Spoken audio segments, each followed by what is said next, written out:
Hey everyone, welcome to another episode of Get Jasched. Today I'm really excited to have with us my friend and my study mate, Morgan Te Oka. Morgan is wellbeing and education practitioner, a mental skills coach, and the founder of Align Me Performance, and does a lot of work in the space of women's elite sports. So I'm really excited to dive into this conversation today because there's so much that we get to cover and that we might not even get to. So thanks for joining us. Oh, thanks for having me. I love what you do. And love our study partners. So it's great. No, happy to jump on board. Yay. So we'll dive right into like the real question, because you do a lot of work in women's sports, and we've had conversations for various reasons about the unique challenges that women in elite sports face, especially Mm. in terms of well-being. So, what are some of those unique challenges that women face working within or alongside very male-dominated teams like the NRL? Yeah, it's a great question, and I think it's something that sits as an underlying topic in women's sport currently, and probably will for the next 5 to 10 years. But I guess at the moment, the most noticeable parts is we see, I guess, the repercussions of a system that's not designed for women. And because there's no current best practice or really clear evidence based framework to hold on, there's not a lot of women within those decision making areas. We just see these flow on effects of a system that was designed for the male team, which is great. It's a great system for them. And societal, like based on society, we've never been able to advocate for what we need because we've never been in the position as a professional athlete for a long period of time where we understand what our needs look like. Like if you look at from all the studies just coming out around menstrual cycle support and understanding our own hormonal needs and where we come from in society, we're just seeing the starting point of understanding that what currently is there in the system isn't working. And so it's this sort of mixed situation at the moment where everyone is so excited because of the growth in women's professional sport.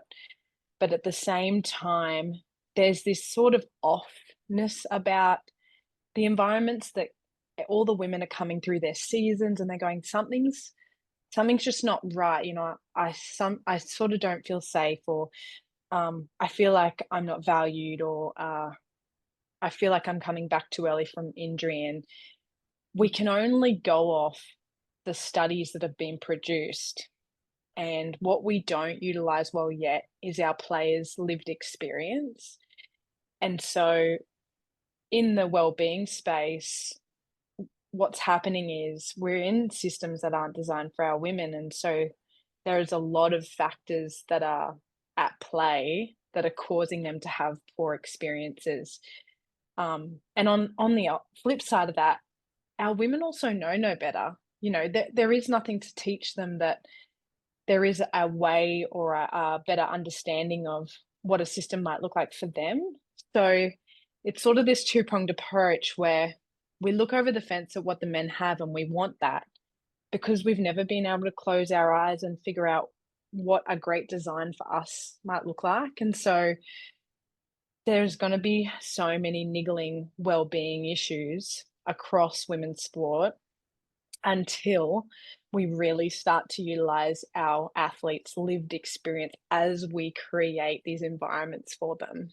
Yeah, because it's such a almost brand new, almost like a brand new approach. Because, like you said, you can look over the fence at the men's and go, oh, cool, like that works for them, which is great. But, applied to a women's environment with literally different cycles in a day, rather like not just not just in a month, but literally in a day. Yeah. It's Yeah. it makes it hard, but also well-being. I mean, we've spoken about this in different areas. Like well-being is one of those challenging areas where um, it is yet to be seen as fundamental to the resilience building and the success building of any team environment, even though it is 100%. so fundamental to it. And we're learning more and more. But Mm, if we don't have, I imagine a lot of those studies are mostly done on men's teams as well. So, like, if we don't have the proof, then it is a leap of faith to take into account lived experience, but we also do need to take into account lived experience regardless of, like it sort of needs to be, mm. it needs to be both. Um, Yeah, exactly. And even, just off what you're saying, because we know no better yet, and everyone's starting to understand, they think it's a secret sauce, which is, I guess once you get into well-being and you really understand it, it's just a beautiful way of living that helps generate energy for yourself and the people around you. It's not something that's a secret, incredible underlying fix. It's in our daily actions. And um, a beautiful part of that is that it impacts performance in a positive light, and it enables performance behaviors. It enables, like you said, resilience. It enables discipline. It enables optimism, in face of a really challenging time, which for athletes, like, you're constantly managing challenge. Like, your entire timeline in a journey of an athlete is around adversity, and we don't build environments that create a lot of self-awareness around the adversity part. We build this vision and this beautiful, like, while we're functioning well and winning, look how, if we hit these standards, we'll perform well, and if we have these behaviors, we'll perform well. And it's like, well, well-being enables performance, but it's measured when you're not doing well. So it's sort of like, if clubs, if sporting systems, if athletes aren't understanding that this is a huge community approach, they're going to miss out on the beauty of leaving people with good, healthy, amazing sporting experiences. And they're just going to focus on these short term outcomes of winning seasons, and yeah. that's my, I guess, purpose at the moment. Is we see too many people leave these elite sporting, professional sporting journeys, and they're the top percent of, their cohort, with a poor experience. And that, you don't have to give people that. You don't have to provide people with that just because you're chasing this mastery level. Mm. There are better ways, and it's trying to shift the narrative, which I've come to terms with now, that it's like it's going to be like my entire lifetime of working within women's sport. I have to be okay that turning the dial is just going to be probably the slowest thing I'll ever see. I may see fruition from it. I may see specks of it, but um, I just think that if we are doing people a disservice when we aren't human centered and allowing people to leave these journeys with good experiences. And I think that's an issue in sport in general, is when you get to the professional level, it's this do or die.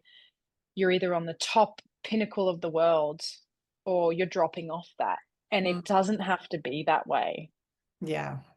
So I don't Yeah. even know if I answered your question. I No, just that but it was so I don't know either, but it was so good. so Because like you're right though.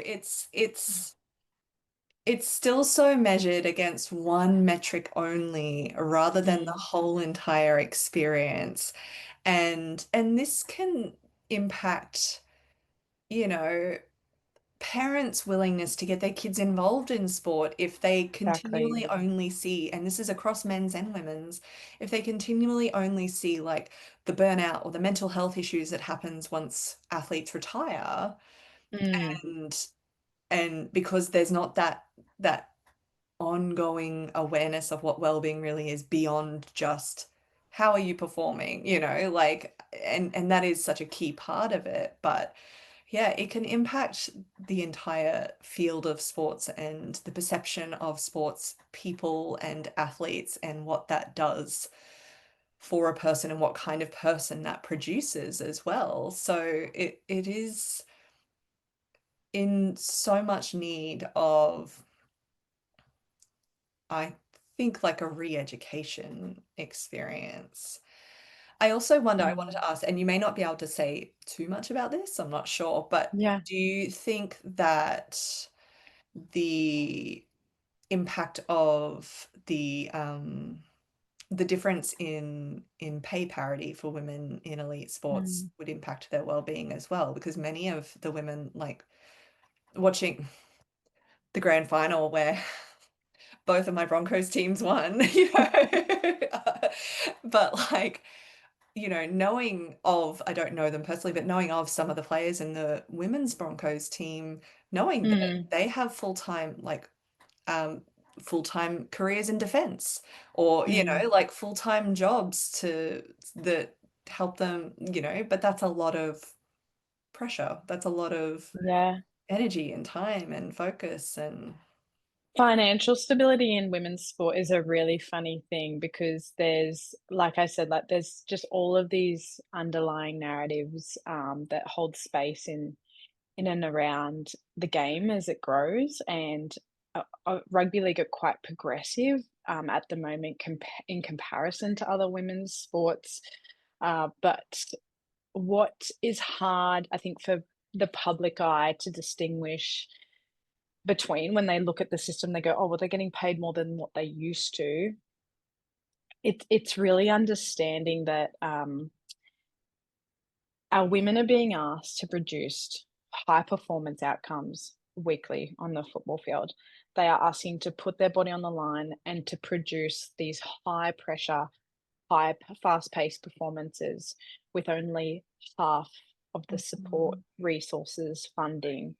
And a lot of them can't hold full-time jobs anymore, even if they were on a career trajectory, because the companies can't afford to let their staff Yeah. go for 6 months of the year and then rehire them for full-time and then adjust the entire organization to suit these athletes, you know? So, there are a lot of our girls who are working casually part-time, and there's a lot of, this is where sporting agents have a opportunity to be incredibly strong in their care and integrity for their players, but Mm. at the moment it's not there, where they could help educate our players on the financial changes that are gonna occur once they're about to sign a contract, because our girls sometimes are really new to the fact that they're signing a contract that includes tax, it includes super, none of it's taken out of the equation. And if they've got another income, obviously, you only get that tax free threshold. So when you're a young 19-year-old, you're signing your first contract, there is this really misconception of that I'm going to be okay and stable, but the truth is they're living off less than minimum wage, trying to manage through these high performance outcomes, trying to travel to and fro to trainings 4 times a week, live Mm. up to these high standards, and then rock up and work successfully on the side. And it's it's gonna grow. They will go full time in the future. It is coming. When that's coming, I'm not too sure. Just in the way the collective bargaining agreement works within the NRL, but I think the women have 2 perspectives they can sort of support them in this journey. One, they are in a really strong position where they're not letting go of their second career, right? They're not letting go of that yet. So there's this beauty in that because obviously we see a lot of our men come out of the system. They have poor mental health. They have no qualifications. They get onto a low salary. They can't afford to take care of their family. Like there's all of these repercussions for not aligning themselves to another opportunity. Where our Mm. women are in a position where they're still seeking other opportunities because they have to. And so when they're leaving the game, they're actually in a really great position because they can pick up work quite quickly. They Yeah, they're still have skilled in another employees, they're area. skilled. Mm. Exactly. And so it's sort of like push for full-time professionalism, push for what you need to perform at the level they're asking you to perform at. But don't lose sight of the strengths that you have right now in the system because we Mm. don't want to copy. and have the same negative repercussions we can see within the male game. We want to learn from that, and it's just exposing them to this narrative consistently, which at the moment, like, no clubs, unless an athlete comes into the system, has semi awareness, good role models around them, and then is proactive. No one's really genuinely consistently educating them on the change of perspective. They'll go, "Oh, you can have a, alternate job, or we recommend you do no work, no study, no play. Like, we recommend you have a second thing." But they're like, "I've just worked my ass off to get here. I Yeah. don't I don't want a second thing. Like, I want Yeah. to commit to my craft. I want to commit to being an elite athlete." So Hmm. it's not about you can't use that story anymore. I think we need to change the narrative so they see it as a strength that enables their performance, Yeah. which I don't think is sold well yet. Yeah. That makes a lot of sense. And Mm, and almost like finding, and it won't work in every industry, obviously, but mm, finding options that works around, like specifically for athletes around their seasons as well, where they can exactly. upskill in the off season or study a bit easier in the off season, pause during the season, and then come, like something like Mm, that. And I know that, some certain industries might listen to that and go like, "Wow, we have to do everything." It's like, well, no, but it's also just this, it's like, well, where do you feel like you could offer that, or who do you feel like could offer that, that mm. gives it an option, and that can work for a lot of, a lot of, on both sides, in a lot of ways, if it was just well thought out. And Well, you look like sporting female sporting athletes are more inclined to end up in the C-suite. They're more inclined to end up yeah. as a CEO and the executives on Mhm. boards because they're good collaborators. They're usually quite assertive. They're confident in their ability, like all of these Mm. skills, So there's this inactive period at the moment within the NRLW where there's such a missed opportunity. Any club could help their athletes really upskill in that space. But at the moment, it's not even that they think of it and Yeah. it's not happening. They're just like, it's inactive period. Yeah. The guidelines say that they're not, we check in on them, we make sure they're okay, but they're technically not our problem. So I won't see them until April, or I won't see them until March until we need to start training them again. Yeah. It's just this really missed, and like I keep going back to this lack of intentional design of the system using like experience to Mhm. create something that's sustainable. Yeah. Yeah. I like your approach also of like, we can look at what we can learn from what's already been done with the men's, because Mm. it would be easy, and I do it almost like on behalf of women's, like in sports. So I'm like, that's not fair, Yeah. But like it would be easy to be like, well, they get all this, la la la. It's like, okay, and some of that works and some of that doesn't work. So how can we Mm. intentionally create a system over here, learning from that, but also still, making it unique to this environment and to these people and the people involved in this environment. Yeah, exactly.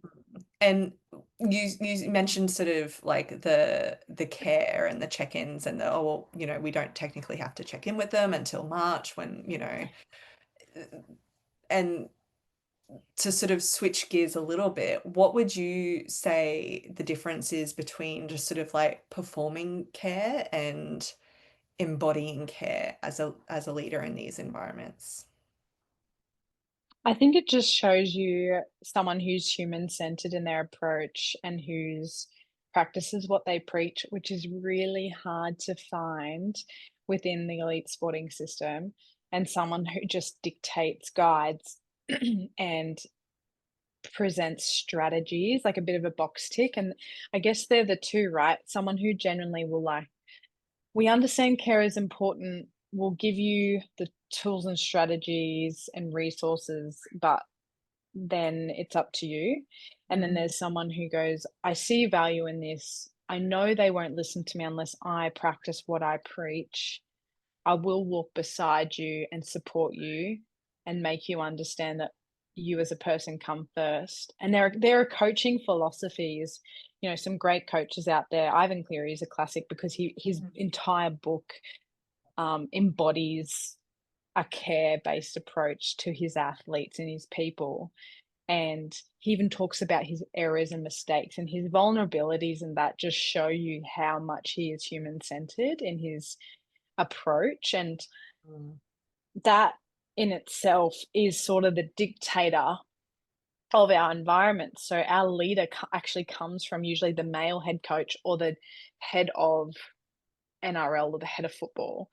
And it's a super inconsistent space on role models who embody care and then show a human-centered approach and a Mm. well-being based approach with their people, and those who embody performance first, and then when things go wrong, if you need us, we will care for you.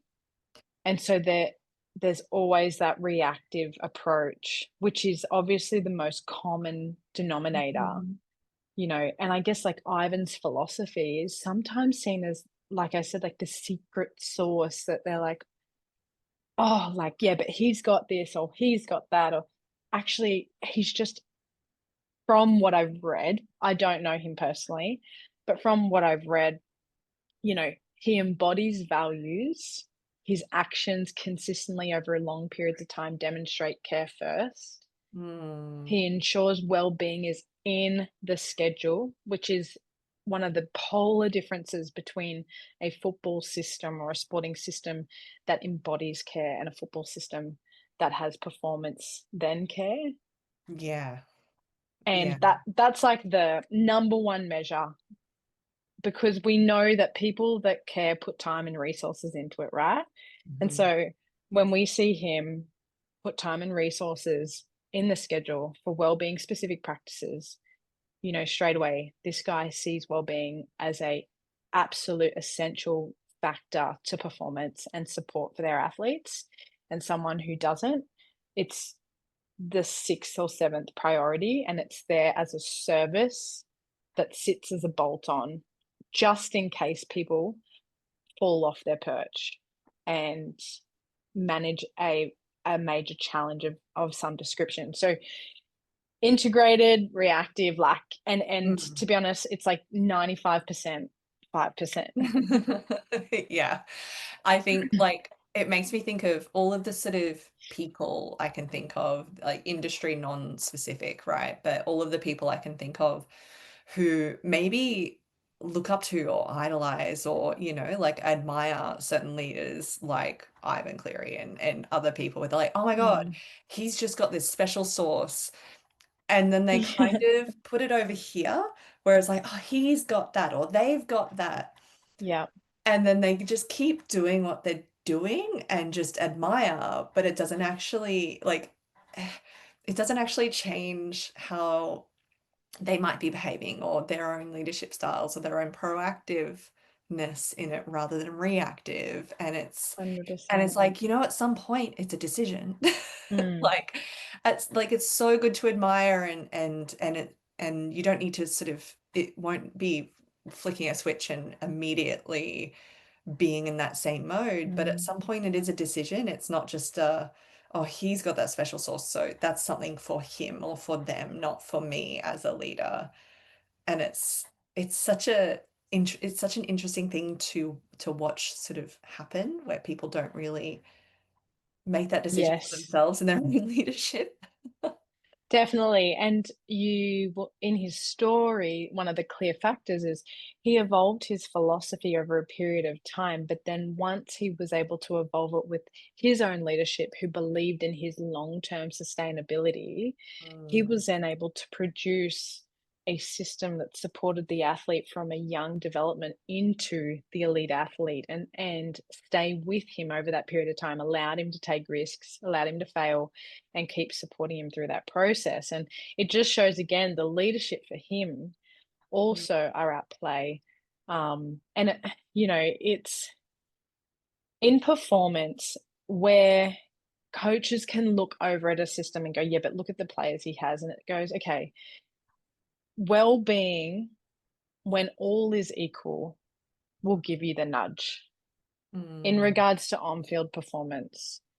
That deep cohesion, that deep communication, that understanding your teammate, the trust to the core, like all of those aspects, they're the things that enable when everything is equal on game day and all the factors are going both of your way. And, it's well-being and mental skills and those proactive skills that are in the schedule, they're the things that can pull you to that next level. But then off field, success also, like I said, is leaving people with good experiences, being human centered in the environment. And that's something that every leader can do that does not cost them money. yeah. Yeah, So, it doesn't you know, have to cost no, money. doesn't it relational, like we know, like relational energy is the most untapped resource within any organization. And it Mm, is the most overlooked resource that can literally change how your people function. And I just think in elite sport, they just sit blind. Like there's so many people in the system only knowing what they've always been in. So they don't look to change a thing, this really lack of innovation because they're too fearful of losing their jersey and losing their yeah. logo that they're not willing to go, maybe we can try different things in the best interest of our people. It's Mhm. like it's it's the staff, it's the middleman within organizations that could be the game changers for our women and for our men, but taking risks is just too scary for them. Well, that leads on to the next part very, very well, because how do you communicate well-being needs to or between players and coaches and leadership teams? Oh, well, I So can tell you you specifically, my obviously not like failures. in general. I can tell you my absolute failures that I learned at the start was, I guess the first thing I learned is no one cares about well-being as a proactive enabler. No one. This is in 2023. Yeah. 2023? Yes, 2020, about 2022, 2023. I was moving through under 20s pathways systems within to NRLW, and no one cares, and what I mean by that is no one is willing to put the time and resources in to show that they care. So they will all say that they care, but the Mm, action doesn't follow. And mhm. it's not just my personal experience of clubs, it was across all clubs that this was a quite constant occurrence because all of the beautiful, hardworking wellbeing officers would come to the table and go like, "I don't know what's happening," and the constant narrative that we would get sold back to us was like, "Keep grinding away, girls, you'll get there eventually." And we're It's like, like, I'm sorry, do you realize the word grind doesn't work with well-being? I just was like, "I don't think so." Like, Yeah. I'm not sitting in this system just to wear the polo shirt, Yeah. knocking on the door, half being considered as a priority within the system. Like, you either invest, you got me in here, invest in this space, or don't have it, because at the moment, you are doing it a disservice. And Yeah. so, when it comes to communicating the well-being needs, it was the players, which is funny enough, most of my studies are moving towards that inside out, where the players are my focus. Mm. But it was the players seeing value in the little extra optional things we were adding into our system. Obviously, they got to opt into it. It wasn't in the schedule. So we had like our performance staff over here, and they were like, "Oh, we sort of don't really care what you're doing. Like, if you can fit it in other time, whatever, right?" Right. Yeah, so we would just fit it in, and the captain and a few of the other girls in the leadership group, like, they really started to value it because, one, they had diverse cultures, family was a huge value of a lot of these girls, we had a lot of relocators, and they all started to really connect deeply through some of the activities we were doing. A beautiful comment they made the year I'd left, they said, "We wouldn't have done as well as we did." They made the grand final the year after I left. There was a few of the girls that said, "We wouldn't have done as well as we did if it wasn't for the work." that you did with us because we love each other so much, we care about each other so much. And then they were just welcoming people in with open arms. And, there was still obviously small little dynamic issues throughout the season, but that was that intentional time given to them to understand who they were to their core, what their purpose was in the environment, and just keep adding in these sliding door activities of deep connection, good communication skills. And the girls started to advocate for themselves. And so before I left, we had created a list of these are the things we need to function well. These are the Mm. solutions, and these are the costs of these solutions. And we took them to our general manager of football. And once we were able to articulate the needs, justify the needs, present solutions to support the needs, and show the funding that would be required or the support that was required, he was like, "Is that okay? Yeah, is that what you need? All right, we'll make it happen." But it's not that yeah, and it was great, like we had some really good people in and around the system, but they weren't intentionally designing the system. They weren't caring deeply. We have a lot of men within our system who are just coming across from the male game because they have experience, right? Like no women have experience in the game. So how do they get their foot in the door? It was sort of like Yeah. we have men from the male system, they understand how football works. Let's get them in, let's build out the women's program, let's move forward. And I understand the logical, operational understanding behind that. But at the same time, it had to take for their captains, their people to, after the season, to articulate solutions they needed for wellbeing change and then Mm. to go come to the table. And if our girls weren't such good advocates, we wouldn't have had change. They would have just cycled through. And since I left, they've reached out a few times, just been like, there's still niggles, there's still all these challenges and barriers because there's still a lack of intentional design. Mm. And it So, sounds like it comes back to lived experience again, like, because it's really yeah. well-being in women's in this level of women's sports really is at the grassroots level still. So it's Mm, like, how do you start? It's like, all right, well, you listen, you give yeah. them a voice, you if you need to, you teach them how to advocate, how to communicate, how to, you can't tell them what they need necessarily, but you can teach them how to express and share what that experience is Mm. to then help them along. And that is the lived experience. Yeah, definitely. I think one of the biggest current challenges within and across women's sport is still that psychological unsafe practice. I think that's Mm. still quite damaging and challenging, and it's still very much there across all women's sport. And it's just not regarded as a issue because it's been a part of the men's elite professional sporting system where unsafe psychological unsafe practice is seen as like a domineering way of coaching. And Yeah. so I would almost they argue that it's an issue in the men's side as well.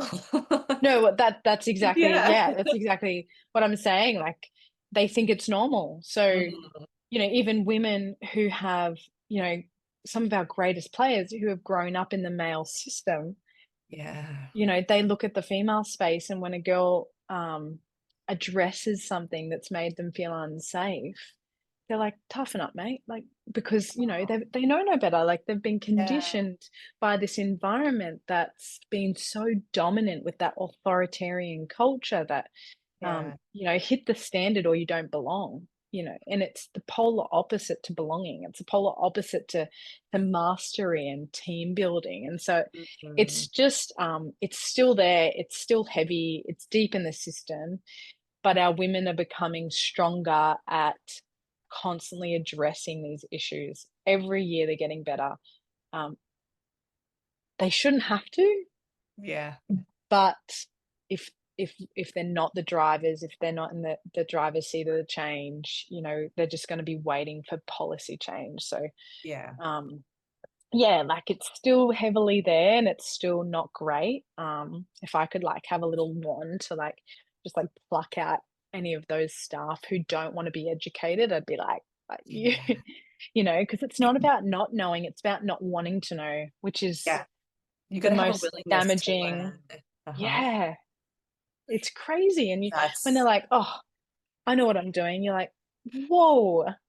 okay. Yeah, no, I feel you on this one as well, where it's like you can be really, really good at what you do and what you Mm, know, and there is so much that we're learning, like not just you and yeah, I individually, but like the field of well-being is learning that is so important that does change the game. In your case, mm, literally, like it does change and it can change, but you've got to be willing to hear it rather than, well, we've just done it this way all the time. Yet, we know that men's mental health is a huge issue, skyrocketing. right? Mm, And it's not exclusive to just normal yeah, non-athlete people, right? It's like, oh yeah, we see it in male athletes. We see it yeah, in all of so why would we keep doing it that way? Why wouldn't we want to learn a yeah, possibility of improving it, even if it's different to what we might already know? yeah, I mean, one of the best statements I heard was from Dr. Pippa Grange, and she was at the AFL. She oversaw the AFL Psychology Referral Network, and then she Mm. went over. She's currently working in the English Premier Football League. She oversees all of the psych support and the proactive programs over there. And she has this great book called Fear Less. And she Oh, made this statement, and she said, um, "When we see sport, fear is a lazy tool to get people to do what you want." And mm. she said, "You can only learn out of 2 ways. You learn out of fear or positive reinforcement, and that is it." And like, cut everything like a knife, and I was like, "Okay, guys, like, Yeah, surely people are hearing what I'm hearing." But, you know, yes, we can be informed in, like, 10 minutes on what amazing team leadership practice looks like, but it's just not done. Like, it's just yeah, not done, and so this is gonna be an exhausting space, but you just think to yourself, like, if we don't do it, yeah. It's if we don't keep like, the best thing is meeting people, like yourself, like other change makers who are like, "You know what? I'm just gonna keep going because I do have sisters around me who are trying to do the same thing." mm. As much as this is going to be the biggest grind of our entire lives, like trying to trudge up a mud hill that's like sliding back, it's Yes. just like, I "No, think you know what? We'll be okay." yeah, and we've had this conversation, right? Where it's like this, I remember saying to you where I'm like, it's kind of this surrender moment of, oh, I may not see the full change that I want to see in literally in my lifetime, in my work, like, Yeah. in a very specific area. And it's like, oh, I may not see that change. I may not see a well-being reform in areas of defense in my lifetime because these are such um, embedded institutions. And Mm, at some point, there's like a surrender that then allows us just to keep going and go, all right, well, it might just be about um, a version of legacy where it's a, mm, can I help start to move that wheel of change that makes it mm, easier for the next person and the next person and the next person. And no change happens in an instant. It always happens from mm. conversations that have started long ago anyway. So it's like, all right, Exactly. maybe I get to just contribute and just do what I can and keep that vision because, it Yes. might be nice, but like, yeah, just this No, I hear you. this is what I can do and this is what I can hope for, but also for my own well-being and mental health, being Yeah, okay with whatever I can achieve while yeah, still wanting something bigger. mm, Mm. yeah. How do you look after your own well-being while you're Oh, supporting it's others? it's a great question. It's actually why I left the game. Um, it's actually why I left the game, it's so interesting. Obviously we are seen as a part-time program, so there's only maybe 2 full-time staff, within, I think it's more now, but when I was there, it was, 2 full-time staff to oversee the entire NRLW program, and, um, I relocated to do the role, when I was down in Sydney, and I felt like a hypocrite, I was going out every single day, and I was, preaching wellbeing practice, preaching all of these proactive ways to take care of yourself, to understand how to balance your energy, how to meet your own needs, supporting our women. And I had no boundaries, no boundaries. um, Sport network was all back in Queensland, working like just stupid hours, wake up in the morning and be taking messages and calls from 7 a.m. and then leaving training that night at 8:30, 9 p.m. at night. And that was my life for 2 years, and it was just work, like, all work, and I was like, "You know what? I'm gonna go see a psychologist. I really wanna, utilize the services," and at the time, I was so ignorant. I was like, "Oh, unpack me," and I just was so, Whatever gets like, us started. yeah. I was like, "I wanna know, like, what my attachment styles are like." Anyway, it was one of those, like, employment ones. So, where they only touch on, like, one topic, like, they don't, like, delve into your into your past trauma. Because I was Ah, like, "Okay, what are we talking about? Like, my previous I relationship, need to talk my" about my parents. Let's go.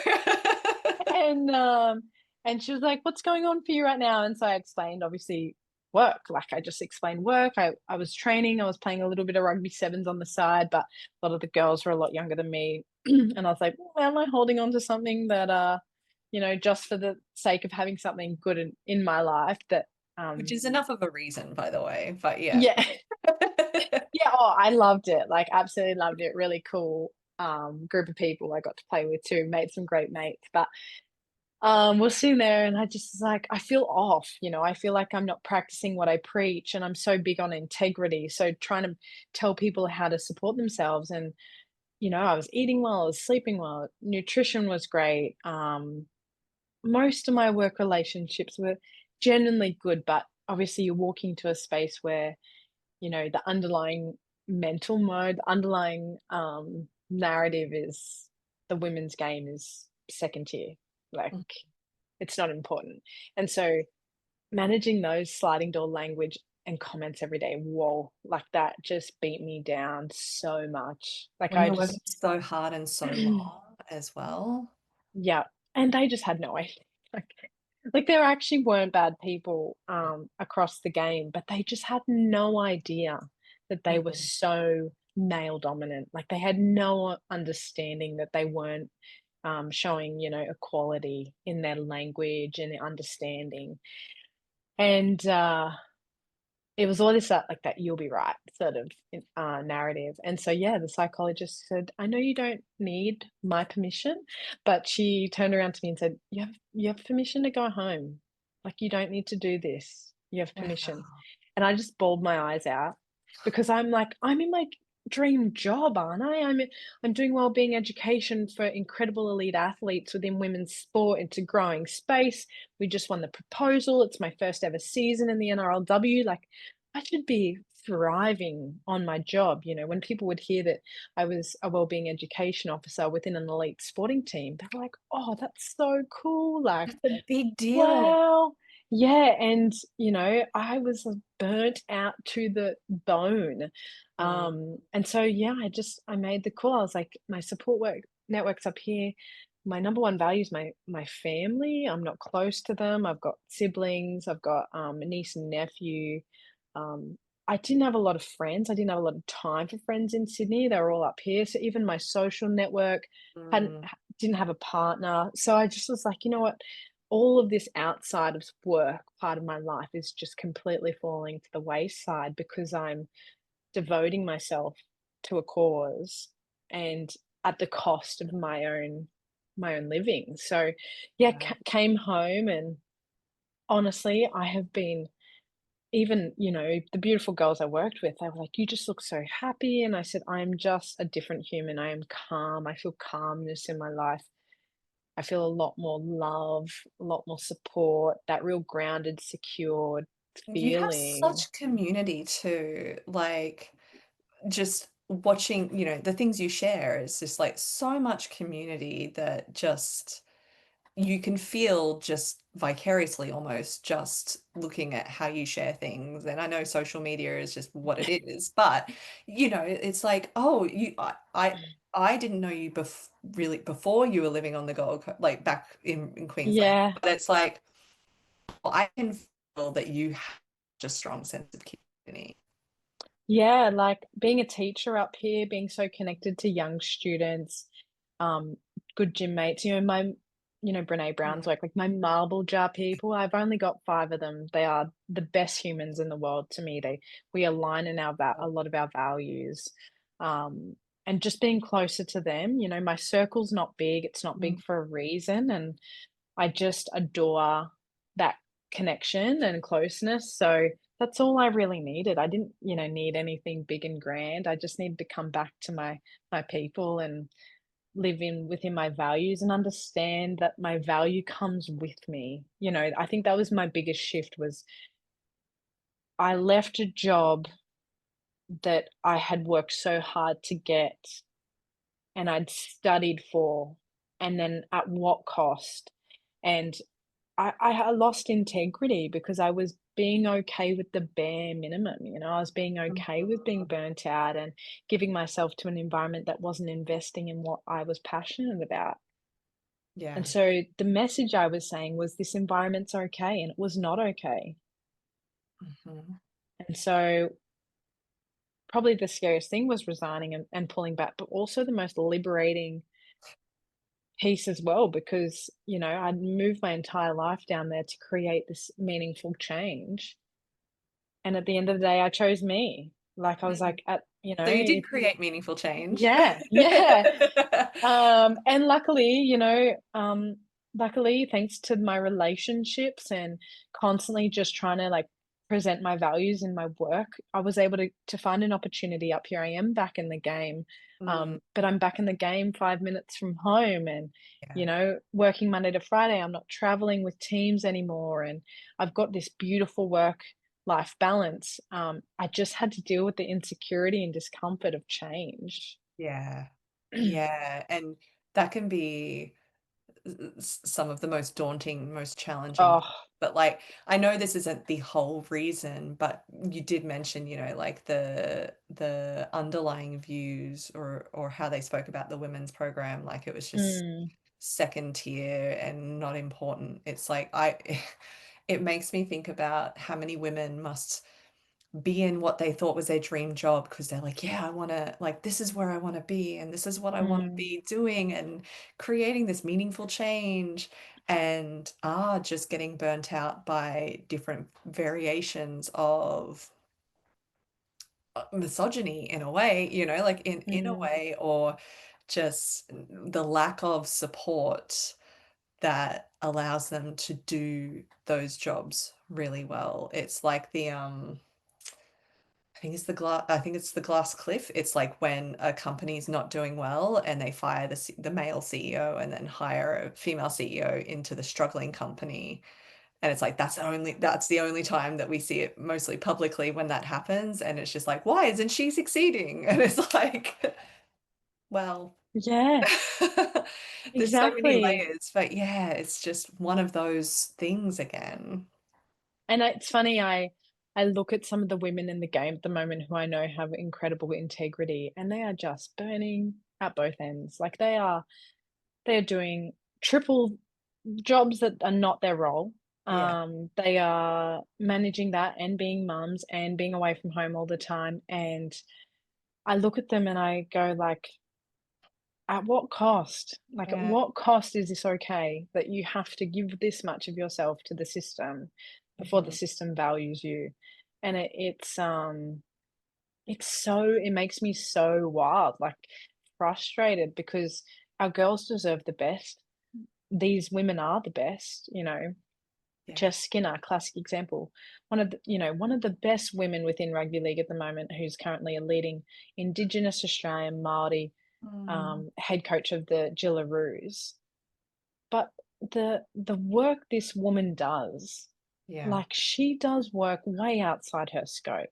She Hmm. is doing 5 roles for someone that's only employed to do 1, Yeah. and she's a mum, and she has a beautiful community and caring family that she loves to be a part of, but, you know, she her plus 10 others just burning to the bone, and I just think to myself, you're it's your missed opportunity. It is the sport, the governing bodies. You are going to miss out on these people who will create incredible change for you because you're not caring for them. Yeah. Yeah. It shouldn't have to require performing even more than one role, but like 3 or 5 different Mm, roles in order to be like with a lack of support in order to be called successful when you just, yeah, like you said, you're just running up a muddy hill, trying to run up a muddy hill and just keep stepping mm, backwards. You're like, wow, where are the stairs? Where are the concrete stairs? yeah, exactly. And so it's just I actually like my that's why my brain goes, I think the only way forward is creating such a big, beautiful vision Mm, that you can do it on your own in your own soul trading way. yeah, And then people can want to buy into that. And once they decide that they want to be a part of that, that's when you can create that beautiful systemic change. But, by being in the system as a side person, at what cost for you to create that change? that's been my experience in different ways as well as like, oh, this is why I do my work the way I do it because like I the system doesn't work for me. It just, Yeah, and you can't afford to lose yourself yeah. because you are the change maker. And if you lose energy, what are you Hmm. doing? We're Right. hypocrites. Yeah. So I think that's it's the hardest thing to watch because you see women with great integrity working so hard, but then you also go like at the cost of your own personal well-being, which is not okay. Yeah, exactly. Like not in a chronic level way. Like, there Mm, might be moments because things will come up and you're like, all right, we got to double down, that whatever. But yes. like that shouldn't be the norm. That shouldn't be normalized or just what is Mm, that literally every day, every week, every month, all year, year upon year. That's not sustainable and it's not regenerative mm, well-being either. exactly. Mm. And our women need to advocate for our women. Yeah. Our young players, I understand as the game grows, the spotlight's on them, and they say, "I wanna play at my best, so I want the best coaching." Mm. But it's also not okay for you not to be aware that as you grow, you must also grow the people around you. The Yeah. staff deserve to grow too. And there's all of these incredible women support staff who have never been given opportunities because they don't have the experience. And you think to Yeah. yourself, okay, well, then how are they going to get it? So if there aren't changes made, we're going to keep crying for more women to sit at decision making tables, but we're not going to invest in them. And so there's this broken cycle. And it's so important that our young women who are coming in as elite athletes understand the entire cycle and not just their own narrow viewpoint of how they are, where they sit within it. Because at the moment, it's a really, and again, just another huge missed opportunity because we do not invest and support our female staff to the level that's needed to help advocate and create well-skilled, high professional female sporting coaches and psychologists or physiotherapists within the sporting realm. So it's just such a space where I think not only our staff but our players need to advocate for the entire female community rather than just purely the athlete themselves. Yeah, it needs to be more of that collectivist approach rather than the individualistic, this is what serves me. It's like a no, no, we are a rising tide together and that lifts all ships and Yeah, that's the only way it works. And yeah, yeah. And it feels scary because again, we have all of these examples of the way it's historically been done, like in men's fields and things like that, where it's like, oh, okay, well, like that's how they've done it. yeah. and it just doesn't work. That's the point. Yeah, exactly. Exactly, learn from their Yeah. mistakes, you know? Mm. So, Oh my God. anyway, it's a I could big talk to you for like 5 million hours about I know. this. We So could, honestly. I'm just like a absolute yapper when it comes to this stuff. so good. So, all right. So before we wrap it up, how can people get in contact with you? You've never really mentioned anything like this to me, but as someone who knows you, like Morgan would be a great speaker at an event, or like anything like that as Oh, well. thank you. Genuinely, it's like, oh yeah, I can see that. So how can people get in contact with you for whatever reason that might be in relation to your work and what you do? Yeah, well, I do have a Instagram, which is terrible because I'm just not great at social media yet. I am Oh, getting better. This is my new 12 months of growing as we finish our right. study. I'm like, Okay. okay, time to Yeah. improve. But And I'll ma include the links as well, but yep, go on. thank you. Yeah, mainly, honestly, like direct message on LinkedIn. That's great. I'm on there really often. I'm quite active on there. Um, a lot of people, a lot of sporting teams have just engaged on LinkedIn, and also my social media account, Align Me Performance. Yeah, so currently I've got, 2 incredible athletes I work with. One's, a 18-year-old who's currently in the Aussie A Sevens program, and then one's in the top Aussie Sevens program, and, they just personally reached out through family members because they knew I was doing some of the work. And then I do workshops within schools.